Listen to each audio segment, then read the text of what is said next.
Evet, şu an çekiciyle aracımızı çekmişler. Görüyorsunuz.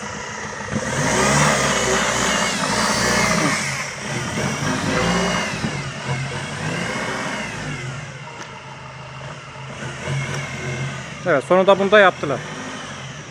Çekiciyle aracımızı çekiyorlar ve bahçemize girdiler. Herkes duysun. Sadık Bey, kamerayı kapatın. Geç tutalım.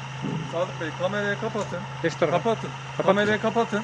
Kapatmayacağım. Konuyu anlatalım size. Konuyu ben biliyorum. Çok iyi biliyorum. Bak aracımızı. Trafik güvenliği. Bak aracımızı buradan Güvenlik çekiciyle. açısından aracınız çekiliyor. Tamam. Bilginiz olsun. Bizim bahçemizdeki aracımız bizim güvenliğimiz için çekiliyormuş. Yan tarafta inşaat alanı. İnşaat alanı yapıldığından dolayı aracınız güvenlik açısından Tamam, çek abi, çek. çekiliyor. Çekin abi. Bilginiz olsun. Çekin. Heh. Heh. Gördüğünüz gibi aracımızı çekiciyle çekiyorlar. Zorbalıkla.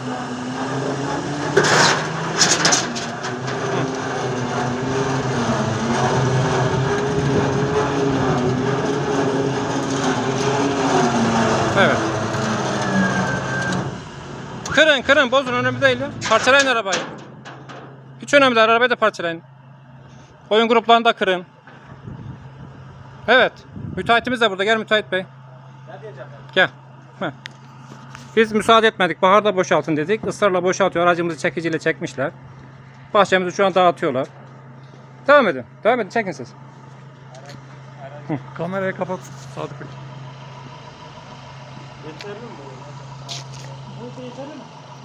Heh. Emniyet güçleri gelmiş aracımızı çektiriyor.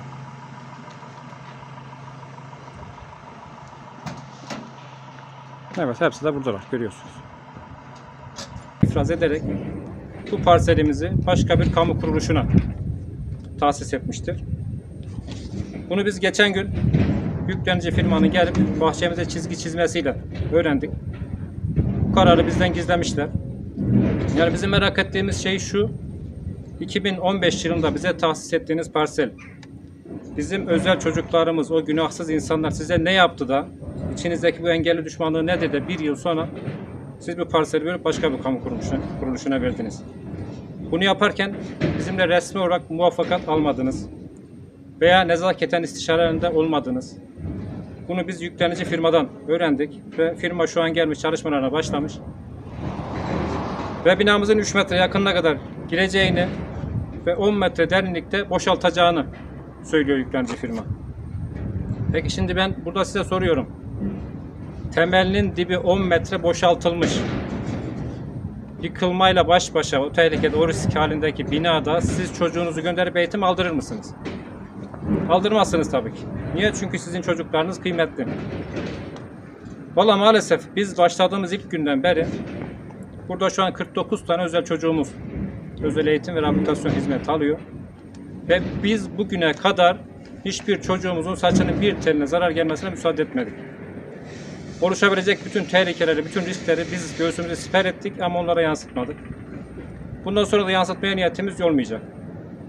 Dolayısıyla bu geldiğimiz noktada biz idari mahkemesine yürütmeyi durdurma kararı açtık. Davamız şu an devam ediyor. İnşallah olumlu şekilde sonuçlanır diye bekliyoruz. Hasbelkader sonuçlanmadı. Dava bizim aleyhimize sonuçlanırsa 80'li yıllarda yapılmış ve temelinin altı 10 metre boşaltılmış, yıkılmayla baş başa bırakılmış riskli bir ortamda biz hiçbir çocuğumuza eğitim ve rehabilitasyon hizmeti veremeyiz. Bu riskin içerisine sokamayız. Dolayısıyla böyle bir durum zuhur ederse biz Yukarı Fırat Havzası'nda hiçbir engelli çocuğumuz, özel gereksinimli bireyimiz, dezavantajlı grubumuz kalmasın diye çıktığımız bu hayırlı yolu sonlandırmak zorunda kalacağız. Ve arkamda görmüş olduğunuz binayı resmi olarak kapatıp 12 tane çalışanımızı, özveriyle çalışan, gayretle çalışan, samimi, pırıl pırıl gencimizi işsizlik ordusuna dahil edip 49 tane engellimizi ve onların yakınlarını ve çalışanlarının günahını, vebalini de Arapgir Belediyesi'ne yükleyerek bu hizmetimizi sonlandıracağımızı, arkamda görmüş olduğunuz binayı da boşaltıp Arapgir Belediyesi'ne iade edeceğimizi siz kamuoyuna duyurur. Kadir Şinas Arapgir halkının takdirine sunar, saygılar sunarız.